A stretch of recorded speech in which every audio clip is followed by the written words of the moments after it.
Marie-Noëlle Laronze, co-gérante sur la ferme de la Marante avec mon conjoint Jérôme Bonin. Nous sommes producteurs de viande, 60 vaches allaitantes sur 140 hectares.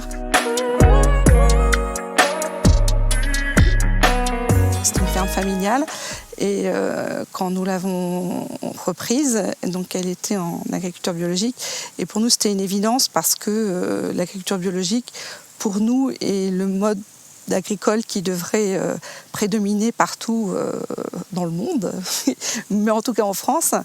L'agriculture biologique est une agriculture vertueuse. C'est le respect de la biodiversité, c'est le respect de l'animal, c'est le respect de la terre de nos ancêtres, de la terre qu'on va laisser à nos enfants. On fait preuve souvent de résilience dans cette période de changement climatique aussi fort. Le gros problème qu'on a tous à gérer en ce moment, c'est justement ces pics de sec, de sécheresse. Donc on va multiplier par exemple les productions, on va faire beaucoup de métailles qui sont des fourrages qui sont récoltés dès le printemps avant le sec.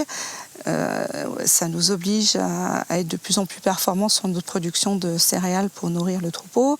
Cette année, on a mis en route le pâturage tournant sur nos parcelles pour le troupeau également. Donc voilà, c'est tout un système. On a beaucoup moins droit à l'erreur encore qu'en conventionnel. Mais par contre, c'est beaucoup plus enrichissant aussi en termes d'intérêt de conduite du troupeau. Et c'est aussi là où se joue la survie de l'agriculture. Si on parle vraiment au niveau du cahier des charges, le bien-être animal, ça va être que l'animal doit être une certaine période élevé à l'extérieur. On ne doit pas dépasser un certain chargement à l'hectare, c'est-à-dire un nombre d'animaux à l'hectare. Les animaux doivent avoir un accès extérieur, sauf en période hivernale, mais on ne peut pas faire de l'élevage 100%, par exemple de l'engraissement en atelier comme on peut voir. Donc l'agriculture biologique nous garantit ce genre de précaution, entre guillemets, sur la bientraitance animale. Mais nous, par exemple, au-delà de ça, rien ne nous oblige, mais comme on fait beaucoup de ventes directes, quand on amène nos animaux à l'abattoir, on se fait vraiment un devoir de nous les emmener nous pour que justement il n'y ait pas le stress de l'abattoir. Pour nous, on met des contraintes au-delà que du cahier des charges. Notre but, c'est de produire correctement, c'est de produire un produit dont on est fier à vendre. On vend beaucoup en vente directe, il faut qu'on soit fier, faut qu'on n'ait pas de crainte sur le produit qu'on met en marché, qu'on offre, qu'on propose aux consommateurs. La vente directe, pour moi, c'est la solution parce que on reste en contact direct avec les clients qui sont pour nous les consommateurs.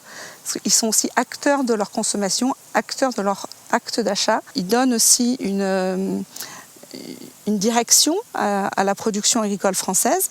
Et en plus, c'est quand même l'une des solutions pour garder la valeur ajoutée de nos produits sur notre ferme. On sait que l'agriculture, on ne fait pas ça c'est pas un métier où on va venir s'enrichir, mais c'est un métier qui est plein de sens, c'est un métier passion, c'est un métier qui vraiment, à l'époque où beaucoup de gens sont en recherche de sens dans leur métier, l'agriculture coche tous les critères.